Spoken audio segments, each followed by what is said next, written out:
final lap, guys. Hello everyone and welcome back to the Super Smash Bros. Cinematic Universe box office records, where we follow all Smash Bros. Character films until the end of their run. And in this episode, we're going to see how much overseas ekes until domestic gives up. So naturally, we're going to start with domestic. And currently, we have $234,473,000, which is sadly a far cry from even getting half of the Mario movie's gross, which would need $287,467,165. Yeah, that is literally impossible. But hey, let's go see what's going on overseas. Yeah, we're not moving for a very long time. We still need over $40 million to even pass Detective Pikachu. Again, everything is up in the air right now. It is so unpredictable. I do appreciate, though, that International is really helping us out here. Though, I do have to admit, it is actually disheartening to see this wind down so soon. I really hope that Paramount doesn't do this again for Sonic 4. They're really setting a precedent that is not kind to its profits at all. I mean, wasn't this the same company that had to be bought out by Skydance? They really do not know how to make a lot of money. Well, we can see how this at least reflected on Worldwide. Theme, you never stop being awesome. We are in fact inching towards $500,000. We now have $478,273,000, seemingly from just Croatia and Turkey. United Kingdom hasn't updated in days. And where's all the other countries? Why haven't they been updated yet? The whole thing is one big freaking question mark. Why even have all the countries in the list if not all of them are going to update? This whole thing is ridiculous. We still have countries that say they had the movie release in December and yet vacant. They're completely vacant. Zip. Zilch. Nada. I would even accept $1. Come on.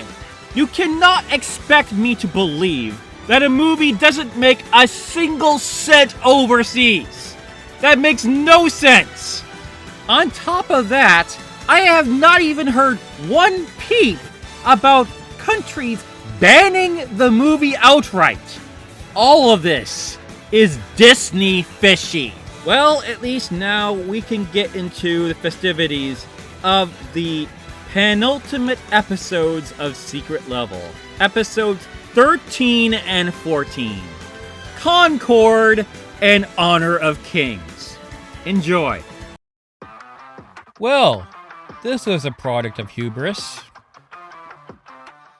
It is no coincidence that unlucky number 13 is in fact Concord.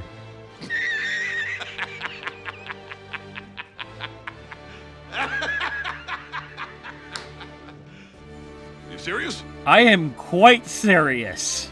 The absolute failure of a game made by Firewalk Studios that released August 23rd of 2024, then shut down on September 6th, 2024. It's quite hilarious. Whereas Firewalk Studios was founded in 2018 by veterans of Activision and Bungie. But the history of the company goes further than that. Because in order to understand how much of a failure this game was, we need to go to the beginning. And it all starts with Harold Ryan, the former Bungie chairman, president, and chief executive officer, who founded Probably Monsters, Inc. Now, there was something distinct about this team, but I better have Harold speak for himself here. He said, and I quote, "We only hire talent who fit within our culture and in return, we give our talent predictable schedules as well as a transparent compensation package in writing. The culture we create here at Probably Monsters is one of positivity, open communication, and respect. This structure allows our development studios to focus on game design and franchise building while the parent company handles everything else. You see, he was already fostering the first red flag, a hive mentality. But it doesn't stop there, because Probably Monsters, which was founded in 2016, created subsidiaries. You know Firewalk, but there is also Cauldron Studios and Battle Barge. Then Sony entered the scene, buying Firewalk outright, while Concord was in the middle of production in April of 2023. It was originally a partnership that started in April of 2021, but elevated into a purchase instead. Why? Because Sony wanted to take a jab at live service games. So they assembled the creative director of Destiny 2, Ryan Ellis, as director, the composer of both Spider-Man Into the Spider-Verse and Little Big Planet, Daniel Pemberton, and a crew member of Halo Reach, John Wisniewski, as the lead character designer. And what you got was Concord, a Star Wars Guardians of the Galaxy combination attempt of a series, where the only thing that worked was its performance. Well, yeah, also its music. I'm not about to knock the composer of one of my all-time favorite movies. So let's do a rundown of how many things there was wrong with this game. Starting with this dude saying that the judicial system is white supremacy. You are such an idiot. About $1 million in revenue for a game that cost, now, according to inside sources and rumors, $400 million. Every single one of the heroes, the free gunners that you can select, has pronouns. You cannot even open this game on PC without the game immediately crashing 3 seconds later. For Concord's abysmal reception, telling them, "I'm so sorry, this has to be your first. I do not believe it's you or any other dev's fault that this game has performed so poorly, and I can tell a lot of effort was put into completing this game. It just came at the wrong time and the wrong genre." We have developers on this project coming out and attacking people, which has only made the backlash significantly worse. But then we saw a developer melting down over the fact that the game was facing so much backlash, calling gamers a bunch of talentless freaks for criticizing people, but also silencing gamers by hiding their replies on the thread. That's not how you treat a gun. That's not how you hold a gun. Okay, so we have fishermen. I don't know. I don't understand visually, thematically what they're saying with this. When you have a character design, you are saying something. You are expressing something. He's a fisherman, but the ocean is purple. Concord came out and died very quickly. There's a lot of reasons behind that. Probably it didn't have much marketing. People didn't gel with the art style. But at the end of the day, it was another standard hero shooter that was filled with modern day agenda that turns everyone off. This game failed so hard. The only game that is worse in terms of length of release was a title called The Calling 2. How ironic. Concord's failure was so bad. Firewalk was shut down. Cauldron Studios was shut down. And Battle Barge also had major layoffs. Now let's talk about the short called Tale of the Implaceable. The franchise is quirky even in death. Its teleplay was written by, of course, J.T. Petty and Christian Taylor, where it was based off a short story by Rachel K. Jones. Just so you know, the last 3 episodes of this season were done by J.T. Petty. And coincidentally, Christian Taylor worked on 15 episodes of Star Wars The Clone Wars and 2 episodes of Star Wars The Bad Batch, and 10 episodes of Eye Candy. Whereas Rachel K. Jones has written for anthologies such as Lightspeed Magazine, Beneath Ceaseless Skies, and Strange Horizons, as well as 4 escape artist podcasts, and lives in Portland, Oregon, writing speculative fiction. She's practically my neighbor. Last, we have a familiar voice in the short. We have our Laura Bailey, who plays Lucina and Blaze, playing Smokes. And now, let's take a look at the most moot episode ever, Tale of the Implacable. Well, I happened to say the name of the episode wrong.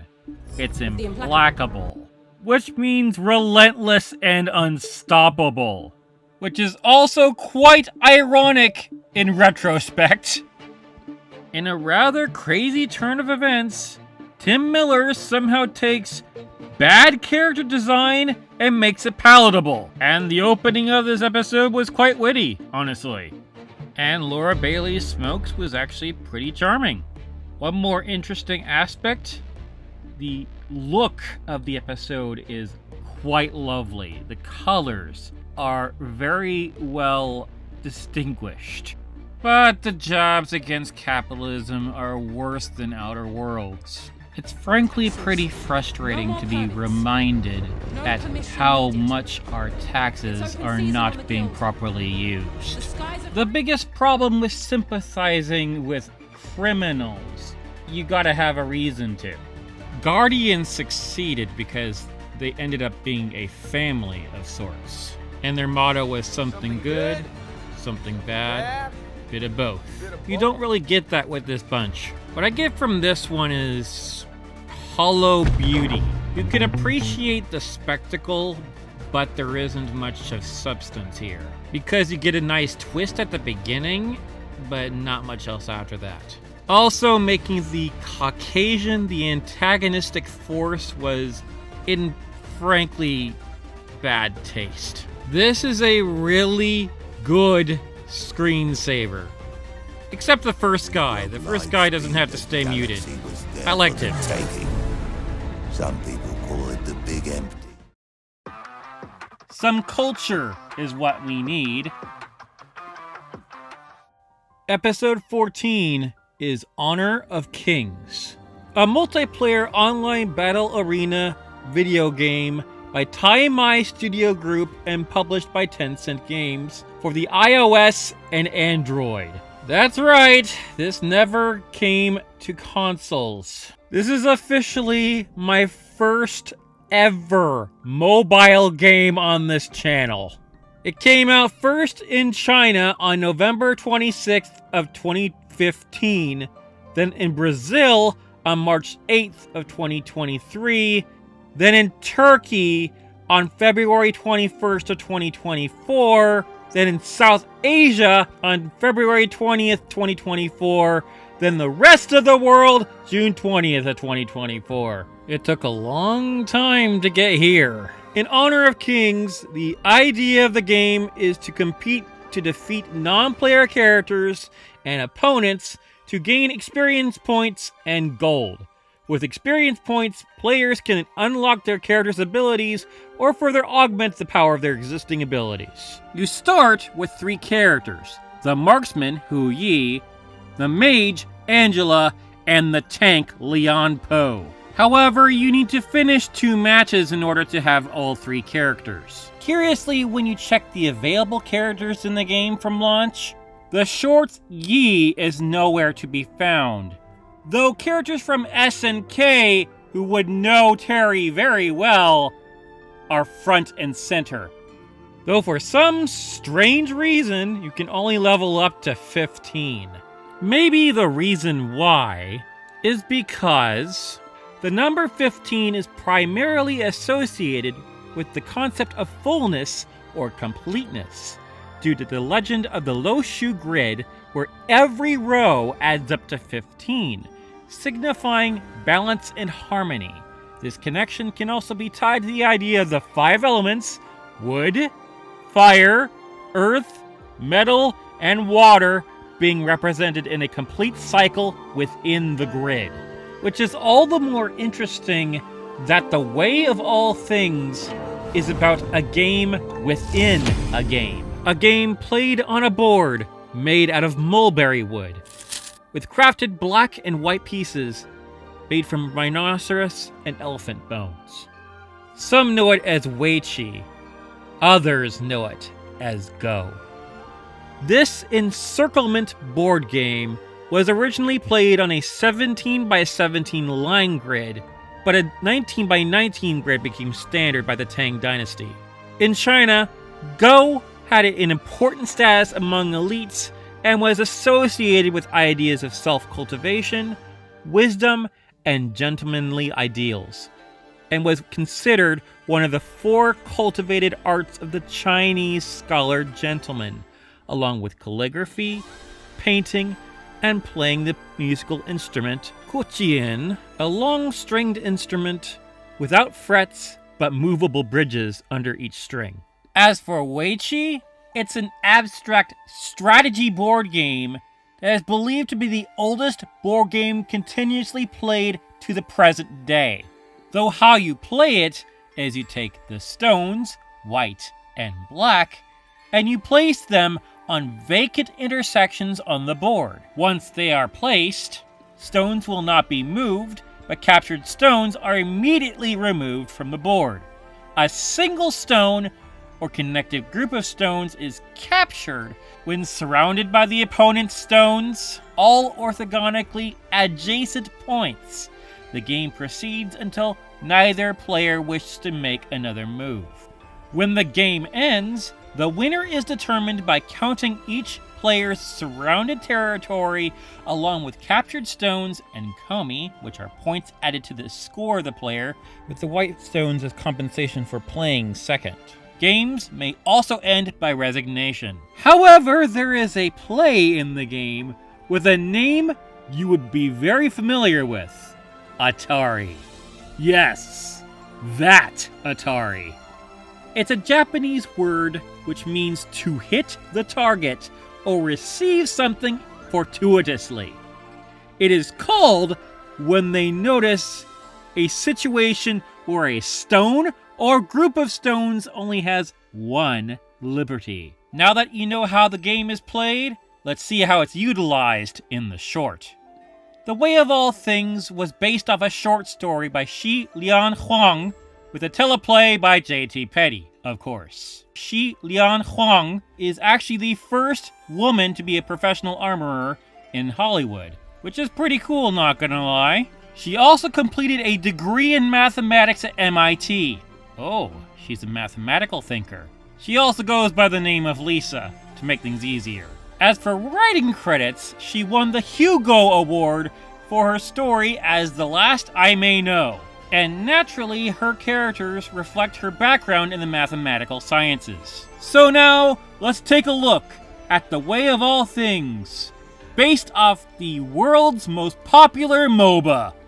From the get-go, we learn that Yi is in fact an orphan, adopted by the people of Chang'an City themselves. At first, you're confused because why does he have black hair? Then you start to realize this is an origin story. For you see, his name Yi actually means go, and his full name is Yi Xing.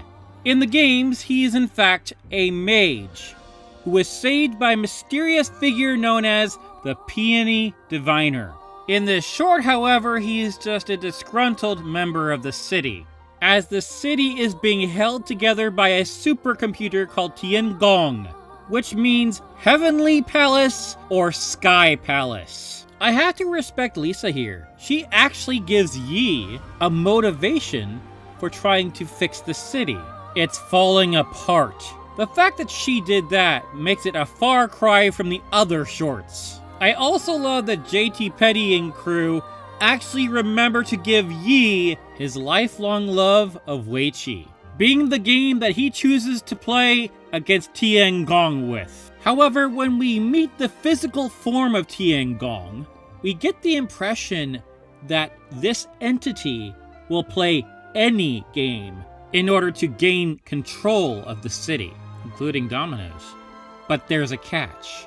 Every game they play affects the fate of the city as they play, where Yi has to learn the truth of what actually happened to his parents. He also has to deal with a supercomputer that can observe any point of time itself, using that insane power in order to drive his opponents mad. I gotta give it to Lisa. She really brought the stakes. But then Yi learns the nature of fate, and everything switches to his favor, and he wins the game, gaining his signature blue hair, and restores functionality to the city. But plot twist, Tiangong still functions. Does Tiangong have control over multiple cities? How many Tiangong are there? I feel that this short brings the notion of what it means to be a hero in this universe. Literally, the only issue with this short is that multiple heroes reside in Chang'an City, so that changes up the lore a bit. But they followed all 3 rules of Weiqi to the letter. Rule 1, black always goes first. Rule 2, when a stone is played, so that it causes a group of opposing stones to have no liberties, that group is captured.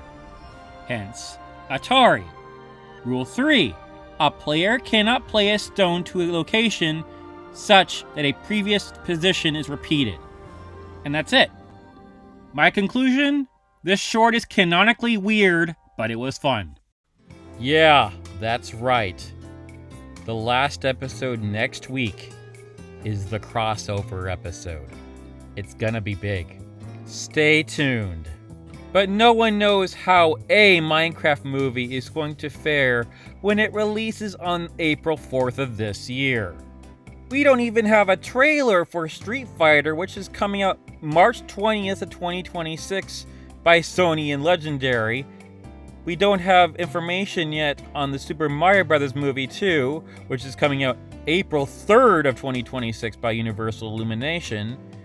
We don't know the specific plot of Sonic the Hedgehog 4, which is coming out in March 19th of 2027 by Paramount and Skydance.